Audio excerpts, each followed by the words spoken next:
Sorry, y'all. I accidentally hit the stop button. These are the blueberries that I harvested.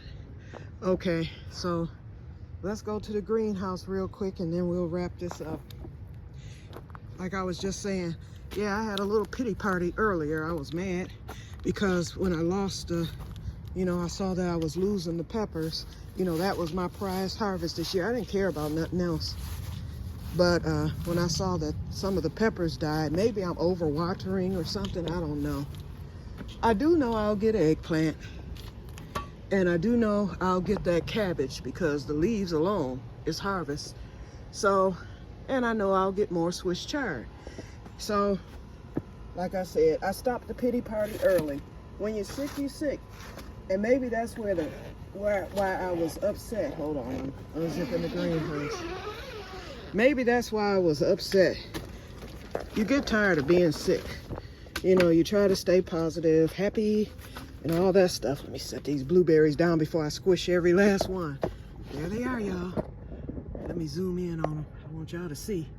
Okay, so I got some fruit this year. Sometimes you get, discouraged, but I didn't let it last long. I had my moment and then I let it go.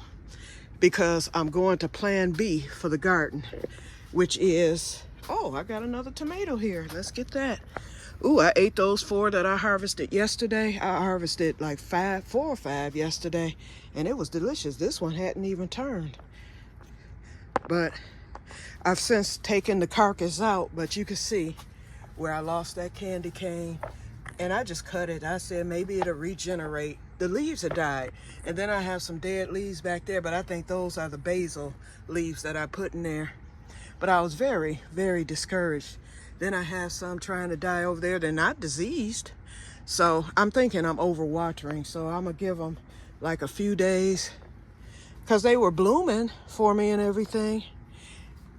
And I still have blooms, so I guess I will hopefully get some peppers. If nothing else, I got that one shishito, and it's an orange shishito, this one right here. If nothing else, I got that, but I should have more. Even my sister have peppers coming, so, and those were the ones I started for. Sherry don't start no plants. Okay, I did see green beans. Hold on, because I put them, here's one right here, some more coming. So I've got lots of those because I've seen them throughout the whole thing, and I still have blooms coming. So I know I'll get green beans. I know I'll get ground cherries. I'm loaded with those actually. Here's some more green beans down here. There's one. I don't know about the cucumber. I know I got one outside. So, and it looks like a female plant. And I know the butterflies and stuff have been pollinating out there. So that's how I know I have the eggplant coming. And then I have blooms here. So I'll get something. I'm just mad. And look what I made, y'all. Tell me what you think it is. Actually, I'm going to tell you what it is. It's a tumbleweed. I inherited a tumbleweed. Now, on my other channel, I'm in the middle of telling the story of my late friend, and I'm not going to even get into it, but he was 101 years old when I met him, and he was the first centenarian I had ever met, and I had prayed to meet a centenarian, and I had prayed to go to college. So when I went to college in Oklahoma, shortly thereafter, right after my father died, I met Mr. Andrews, and we had a beautiful 2-year friendship before he passed away. But anyway, he used to make junk art. He was like a junk artist, so he was a hippie and didn't even know it. He created hippiness. And so he would always say, God has a lot of nice things laying around. So he would take junk and make wind chimes. That's why you see so many wind chimes around here. And I do have a set that he made me, but it fell apart. So I need to get some fishing wire to put it back together because he did show me how to make them. And so he just used old pipes, and he'll pick up junk he find anywhere and put it on the wind chime, and then those pipes is what made the music. And he would cut them at different angles so that the sound would be different. And so that's how he made his wind chimes and stuff. And so he used to say, God has a lot of nice things laying around. Well, he had this big tumbleweed that God made, y'all. He said he was driving up the highway, and he said it flew across the highway. So he pulled over and he chased it down in his 90s, okay? And so he was spray paint everything with silver paint. So he spray painted that tumbleweed, and it was a beautiful one because it was like a flowing tumbleweed, a true tumbleweed. And he hung it up. He had it as a decoration in his den. He hung it from the ceiling and displayed it proudly, and I loved that tumbleweed. When he died, I guess he must have told his niece that I love the tumbleweed, because his niece called me and said, come get this tumbleweed. Otherwise, we're going to be throwing it away. And I was so happy. So I went and I got the tumbleweed, and I brought it to my place. And shortly thereafter, I got sick. And I thought that silver spray paint was what was making me sick, because when I got sick for the first time with the first MS attack, I had no idea what was happening with me. It was after I stepped on that crochet hook and all that. Y'all know that story. And so I knew it was something to do with the crochet hook. And I knew that, whatever it was, but I thought that the tumbleweed had activated stuff, because everything just happened so suddenly overnight. I was fine one day, woke up on Christmas morning and could barely get out the bed. So the first thing I did was, when my mother came and then I had to come back home, we were driving. A car was rented and my mother drove. We took took us 3 days. And so my mother drove. We stopped in Missouri. We drove from Oklahoma to St. Louis. Then we stayed all night there at a hotel. Then we drove to my other uncle's, my mother's other brother, in Gary, Indiana, and we stayed all night there the second night. And then on the third day, that's when we got back home. We just took our time, and my mother did the driving and stuff. And then I was sick. Well, I couldn't have brought that tumbleweed anyway, because we had the car loaded with all my stuff. And then we shipped a lot back and stuff. And so the tumbleweed was not going to fit. So I tossed it. I had tossed it anyway beforehand after I started getting sick. But I just surmised that so I wouldn't feel so bad about not having that tumbleweed. And so I always wanted another one. And I knew I'd never get one in Michigan. Well, thistle. Because tumbleweeds, I forgot the name of it. It's called something thistle. This mess this year grew along my fence. And I've gotten it once before on the other side, but it grew along the wooden fence this year, and then it died. So when I cleaned those weeds the other day, I cleaned the weeds yesterday, but then I did the rest today. When I pulled those weeds on yesterday, I looked at it, and then I just threw everything on the grass. And so today, when I went out there to get the bed together, I started getting the weeds, the green weeds and stuff. And when I saw this dead weed, when I felt it, I said, this is tumbleweed. This is the exact same material that Mr. Andrews' tumbleweed had. But his, because it was made by God, it was natural, from the earth. And then these were like straight strings and whatnot. And I just took it and I started wrapping it. And that's what wait, let's go over there and inspect it while I'm sitting up here talking about the darn thing. Okay, I just started wrapping it, and it's the exact same stuff. Exact same. It's stiff. See how it does? I tied a string around it just like he did with his tumbleweed, and I decided to hang it in here in his memory, in loving memory. I was like, okay, Mr. Andrews, you letting me know this stuff is still here. And so anyway, and then if I ever get some more, I will pull it, because I know what it is. I'll let it die off. I'll pull it. And it pulled real easy, y'all. Well, I guess because it was dead. And then I'll just keep building on that and just wrapping it around, because you can see I need to fluff it a little more. I think I can do a little bit more with what I have here. And I'm going to look on that other fence, because later this summer, this stuff will develop there too. So I might be able to collect some more this year. And I'm going to build me a nice little tumbleweed with the help of God, because believe me, his looked a lot better than mine.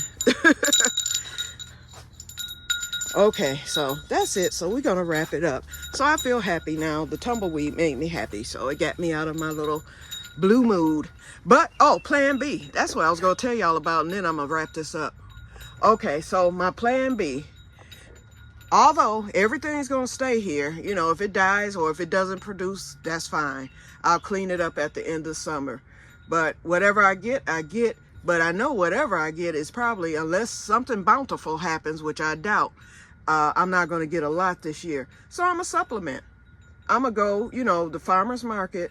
I did a little supplementing last year because remember last year, I forgot what I lost, but I replaced it. No, I didn't get any squash last year, and that was the first time ever I hadn't gotten squash. And I replenished that squash at the farmer's market. And these are organic. They have to list it because the FDA comes through there and stuff. And so if they're not organic, they cannot say that they're organic. If they get caught, they're caught. And then if they are organic, they have a sign. And it costs a little more, you know, for the organic, but they're still not that expensive. Like I said, the honey, you know, is cheap. So when that stuff come in, I will be going there to get like peppers, and I don't need that much because I'm just feeding myself. Thank God it's not for a family. You know, I'm not depending on feeding a whole family. I'm just depending on myself. So I'm going to take $100 in there, and I should be able to supplement with everything that I don't get. So what I plan to do, I'll probably grab up maybe some tomatoes. I don't know. That will be at the bottom of the list. I will grab up squash. I will grab up, because you can freeze cucumbers. I'm going to grab up cucumbers. I'm going to see how the okra does. If that doesn't do well, I can grab up okra. And they sell like these, it's like these containers. I think y'all saw how they do it. And the containers cost like, some of them cost $4, some of them cost $5, but they give you a lot. I was really surprised. And I'm going to get peppers, any variety that I see out of the sweet peppers, I will grab those. And my Italian peppers, I buy those at Pelly's every year. This year I'm getting down, and I'm going to definitely get sweet banana. So as far as the peppers are concerned, whatever I get, that will be used for a mix. And I don't think I'm going to get much, but whatever I get, it'll be used for a mix. And I'll just add that to the pepper powder I already have. But I want to make some sweet banana pepper powder by itself. And I want a pint of it. I don't need a quart. But for the red pepper, I want to make a quart of that because I love the Italian ale pepper. I love them. So Pelly sell them, I think it's like 4 peppers for $1.25 or something. They're real cheap. And I'll show you, you know, once the peppers start coming in, and they get a lot of them. And people buy them up. But last year I bought a lot. Every time they came in up clear up until September. This year I'm going to go for the gusto. Every time I go in there, I'm going to just buy until I know I have enough to cut up, dehydrate, and get that pepper powder. That will make me happy if I don't get no other pepper. So I know those are coming. I know they are. And they get the big giant ones. Now at the farmer's market, the Italian peppers cost a lot more than they did at Pelly's. Pelly's, to me, have always been reasonable. And then these are farmers too, you know. And so anyway, so that's the plan. So plan B with the garden. Sometimes you got to spend money. You know, when you get sick, you get sick. I think my garden would have done a lot better had I, you know, not gotten sick. I just can't do much, that's all. So that's it. And then, you know, my potatoes may be late. I might not get those until the spring. So I'll get some potatoes too if I don't have any. And then whatever potatoes I get out of here, even if they the teeny tiny ones, I'm taking them. Don't think I'm gonna just toss them. I know I'm gonna get some teeny tiny ones because I've seen them already. Y'all saw where I harvested some, but I added that sulfur so they still have time to grow. I'm gonna just let them keep going. You know, although these aren't all the way dead yet, I'm going to let these die all the way. And now that sulfur is in there, you can see the sulfur right at the top. They may grow some more. They're not through growing. So although they're for July harvest, it's no, you know, there's no rule to say I have to harvest them in July. I can harvest them whenever. So I'm going to let that plant, it's going to have to be super dead before I do anything with it. You know, so we'll see. All right, so I'm off of here, you guys. You all have a wonderful day because I'm getting ready to go into the house. I thought I was going to go renew my driver's tags today, but I set the appointment to where I don't have to stand in the line or anything. So they set my appointment for Friday at 1:00 p.m. So that's good because I can make up my face again, get dressed up because I have to take a picture. That's why I have to meet them. I usually do it online or I go to the kiosk right there at the Secretary of State. That's what we call our tag agency. And so because I'm renewing my license, first of all, I have to take the eye test because I have a restriction for glasses. So to get that restriction lifted, I have to take the eye test, and they have to make sure that I can see far away. I think I should pass that, I hope. Because if not, I don't know what they gonna do, because I can't see close up. So anyway, I think I'll pass it, though. I really do. But anyway, I have to take the eye test. I want to get the enhanced driver's license this year so that I can go back into Canada, so I can start playing bingo and stuff like that.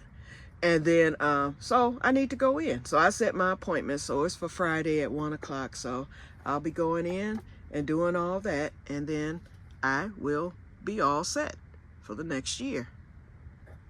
Okay, so I'm off of here. So I'm going to get off. And today is supposed to be grocery day. So I don't think I'm going to get groceries. I think I'm going to just go run, get a steak or something, and just cook that. And then go make groceries on tomorrow, because I really don't feel like doing it. Oh, and it's raining. I didn't even notice that. So now I'm finna get a shower. Okay, so I will talk to you guys later. And may God bless you all. Have a wonderful, wonderful day. I'll see you in the next one. Bye-bye. I'll probably I'll do a video once the potatoes arrive. I'll do a video showing you how I plant them and everything. The bed is ready. All I gotta do is just smooth it out, add a few more, a couple more bags of dirt, and I have my wagon right outside the door there so it can be loaded on.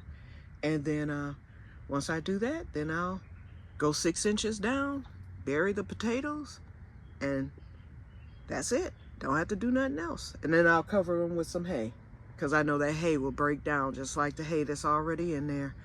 So that's how I will heal them, to keep them from being exposed to the sunlight. And of course, I'll have some soil over them too.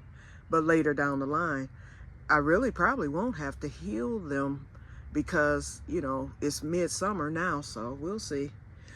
I'll just keep an eye on them, but I know I have the material to heal them with. Okay, I will talk to you guys later, and may God bless you all. Bye-bye.